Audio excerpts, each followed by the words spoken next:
Back to hat trick హరిత YouTube channel. ఎవరైతే ఏడబ్ల్యూ civil engineering prepare అవుతున్నారో వాళ్ళ కోసమే ఈ వీడియో రివిజన్ క్లాసెస్ చేస్తున్నాను. జియో టెక్నికల్ ఇంజనీరింగ్లో సెకండ్ చాప్టర్ అనమాట. ఫస్ట్ చాప్టర్ ఆల్రెడీ చెప్పేశాను కదా, ఇప్పుడు సెకండ్ చాప్టర్లో ఏముంటుంది అంటే జనరల్గా సాయిల్ స్ట్రక్చర్స్ ఉంటాయన్నమాట. సో అంటే సాయిల్ స్ట్రక్చర్ అంటే ఏంటిదంటే the arrangement of A soil particles. ఇప్పుడు సాయిల్లో పార్టికల్స్ ఉంటాయి కదా, అవి ఎలా అరేంజ్ అయ్యి ఉంటాయి, సో వాటి వల్ల స్ట్రెంత్, కంప్రెసిబిలిటీ, పర్మియబిలిటీ, ష్రింకేజ్ ఇలాంటివన్నీ ఎలా ఎఫెక్ట్ అవుతాయి అని చెప్పేసి సాయిల్ స్ట్రక్చర్ అనమాట. ఇందులో బేసిక్ క్వశ్చన్స్ ఉంటాయి. ఇది కూడా మెమరీ బేస్డ్ చాప్టరే. ఫస్ట్ వచ్చేసి మనకి సాయిల్ స్ట్రక్చర్ వచ్చేసి సింగిల్ గ్రెయిన్డ్ స్ట్రక్చర్ అనమాట. Single grained structure match the following లాగా ఇచ్చి ఎలాంటి టైప్ ఆఫ్ సాయిల్లో ఈ సింగిల్ గ్రెయిన్ స్ట్రక్చర్ కనిపిస్తుంది అంటే gravel and course grained sand అనమాట. అంటే సాయిల్స్ అనమాట. గ్రావెల్ అండ్ శాండ్ అని చెప్పొచ్చు. ఇట్లా అడుగుతారు, ఓకేనా. ఇంకొకటి ఈ సింగిల్ గ్రెయిన్ సాయిల్స్ నుంచి స్ట్రక్చర్ నుంచి వచ్చే క్వశ్చన్ ఏంటి అంటే, సో మనకి వైడ్ రేషియో అనమాట. వైడ్ రేషియో పైన వస్తుంది. అదే లూజ్ స్టేట్ అనుకో, ఆప్షన్స్లో డైరెక్ట్గా 0.9 అనమాట. సో 0.9. నెక్స్ట్ డెన్స్ స్టేట్ అయితే 0.35. ఇది గుర్తుపెట్టుకోండి, ఓకేనా. ఇది గుర్తుపెట్టుకోండి. నెక్స్ట్ వచ్చేసి honeycombed structure. So honeycombed structures వచ్చేసి సడన్ వైబ్రేషన్స్ అని ఉంటుంది అనమాట పాయింట్. సో ఎలాంటి టైప్ ఆఫ్ సాయిల్స్ అంటే ఫైన్ శాండ్ అండ్ సిల్ట్. ఏ టైపు? హనీకోంబుడ్ స్ట్రక్చర్ అనమాట. ఎగ్జాంపుల్ మోస్ట్ ఇంపార్టెంట్, ఇందులో ఇదే వస్తుంది. నెక్స్ట్ వచ్చేసి ఫ్లాక్యులేటెడ్ స్ట్రక్చరు. ఫ్లాక్యులేటెడ్ స్ట్రక్చర్లో మనకు పాయింట్ ఏంటి అంటే ఎడ్జ్ టు ఫేస్ అనమాట. Edge to face. ఇప్పుడు ఇది ఎడ్జ్, ఇది ఫేస్. ఇది ఒక క్లే పార్టికల్, ఇది ఒక క్లే పార్టికల్. సో ఇలా మనకి ఏముంటుంది అంటే కాంటాక్ట్ ఉంటుంది. ఒక పార్టికల్ నుంచి ఇంకొక పార్టికల్కి కాంటాక్ట్ ఎలా ఉంటుంది అని చెప్పేసి. మోస్ట్ న్యాచురల్ క్లేస్ ఉంటాయి కదా, క్లేస్ ఏ స్ట్రక్చర్ అంటే ఫ్లాక్యులేటెడ్ స్ట్రక్చర్ అని గుర్తుపెట్టుకోండి. ఇంకొక పాయింట్ ఏమొస్తుంది ఇక్కడ అంటే లో కంప్రెసిబిలిటీ, మోడరేట్ స్ట్రెంత్, లో పర్మియబిలిటీ అని చెప్పేసి గుర్తుపెట్టుకోండి.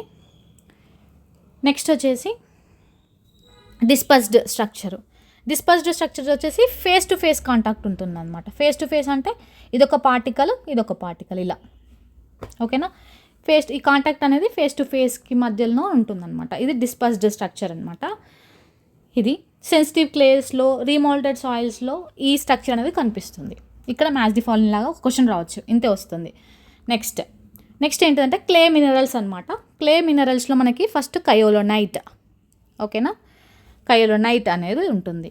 సో ఈ కయోలోనైట్లో గుర్తుపెట్టుకోవాల్సింది ఏంటంటే స్వెల్లింగ్ ఎక్కువ ఉండదు అని గుర్తుపెట్టుకోండి. లో స్ట్రింకేజ్, లో ప్లాస్టిసిటీ, స్వెల్లింగ్ కూడా ఎక్కువ జరగదు అనమాట. ఇందులో స్పెసిఫిక్ సర్ఫేస్ ఏరియా తక్కువ ఉంటుంది. నెక్స్ట్ ఇల్లైట్లో ఏంటిదంటే సేమ్ మీడియం ప్లాస్టిసిటీ, మీడియంగా ఉంటుందన్నమాట, ఓకేనా. లేయర్ టైప్ ఏంటిదంటే 2:1. Next montmorillonite. ఇది గుర్తుపెట్టుకోండి, మోస్ట్ ఇంపార్టెంట్. ఇదేంటిదంటే ఎక్స్పాన్సివ్ సాయిల్స్. ఎగ్జాంపుల్స్ ఏంటి? బ్లాక్ కాటన్ సాయిల్స్ అనమాట. మోస్ట్ ఇంపార్టెంట్ అనమాట. స్పెసిఫిక్ సర్ఫేస్ ఏరియా ఎక్కువ ఉంటుంది. మోర్ స్వెల్లింగ్ దేనికి ఉంటుంది అంటే మౌంట్ మొరలోనైట్ అనమాట ఇది. Next chlorite. ఇది లో to medium plasticity, less swelling. ఇది మెటామార్ఫిక్ రాక్ నుంచి వస్తుంది. ఇది క్లోరైట్ అనమాట, ఓకేనా. క్లే మినరల్స్ మోస్ట్ ఇంపార్టెంట్ ఇదే. అయితే ఏంటంటే ఇక్కడ specific surface area increasing order అడుగుతారనమాట. సో దానికి టిప్ ఏంటి అంటే కిమ్ అనమాట. First kaolinite, illite and montmorillonite. Specific surface area KIM. ఇలా గుర్తుపెట్టుకోండి, just for memory based tip అంతే. ఈ చాప్టర్ నుంచి ఇలాగే వస్తాయి. నెక్స్ట్ ఇంకో క్వశ్చన్ ఏంటిదంటే మనకి టిక్సోట్రాపీ అంటే ఏంటిదని అడుగుతారనమాట. Most important. So direct questions వస్తాయి. మనకి స్ట్రెంత్ ఇంక్రీజ్ అవుతుంది. స్టేట్మెంట్ కరెక్ట్గా వినండి. స్ట్రెంత్ ఇంక్రీజ్ అవుతుంది, బట్ వాటర్ కంటెంట్ అనేది చేంజ్ అవ్వదు, సేమ్ అలాగే ఉంటుంది. Without change in any water content the increase of strength is called thixotropy, ఓకేనా. సో ఇది ప్రాపర్టీ ఆఫ్ సమ్ క్లేస్కి ఉంటుందన్నమాట. ఇది ఏంటిదంటే జెల్ లైక్ స్ట్రక్చర్ లాగా ఫామ్ అవుతుందన్నమాట. సో జెల్ లైక్ స్ట్రక్చర్ ఏమవుతుంది? లిక్విడ్ లాగా చేంజ్ అవుతుంది on shaking or agitation and regain the gel structure on resting something ఉంటుందన్నమాట ఇది. బట్ టిక్సోట్రాఫీ అంటే ఏంటంటే ఇదే పాయింట్ గుర్తుపెట్టుకోండి. స్ట్రెంత్ ఇంక్రీజ్ అవుతుంది with no change in water content, water content, అదే మనకి థిస్సోట్రోఫీ అనమాట. సెన్సిటివ్ క్లేస్లో, క్విక్ క్లేస్లో ఇలాంటివి మనకి ఈ ప్రాపర్టీ అనేది ఉంటుంది. ఇదొక పాయింట్. నెక్స్ట్ ఇంకో పాయింట్ ఏంటిదంటే డిఫ్యూజ్డ్ డబుల్ లేయర్ థియరీ. ఇది ఒకటి ఉంటుంది. డిఫ్యూజ్ డబుల్ లేయర్ అనగానే క్లేస్ అని గుర్తుకు రావాలి మీకు ఆటోమేటిక్గా. ఇప్పుడు క్లే పార్టికల్స్ ఉంటాయిగా, క్లే పార్టికల్స్కి ఏ ఛార్జ్ ఉంటుంది? జనరల్గా నెగిటివ్ ఛార్జ్ ఉంటుంది అనమాట. వాటి సర్ఫేస్ పైన నెగిటివ్ ఛార్జ్ ఉంటుంది. సో దేనివల్ల అంటే ఐసోమార్ఫస్ సబ్స్టిట్యూషన్ వల్ల ఉంటుందన్నమాట. This attracts cations from pore water. Pore water నుంచి మనకి క్యాషన్స్ని అట్రాక్ట్ చేసుకుంటుంది అనమాట. అట్రాక్ట్ చేసుకొని ఇక్కడ ఒక లేయర్ ఫామ్ అవుతుంది, అదే డబుల్ లేయర్. అంటే ఏంటి? సింపుల్గా ఇప్పుడు ఇది క్లే అనుకో, ఇక్కడ వాటర్ ఉంటాయి. సో ఈ వాటర్కి క్లేకి మధ్యలో ఒక లేయర్ ఫామ్ అవుతుంది, అదే డిఫ్యూజ్ డబుల్ లేయర్. ఇది ఏ సాయిలో కనిపిస్తుంది? క్లే అనమాట. ఓకేనా? So thickness of double layer దేనిపైన డిపెండ్ అవుతుంది? ఆ క్లే టైప్ ఆఫ్ క్లే పైన డిపెండ్ అయి ఉంటుంది.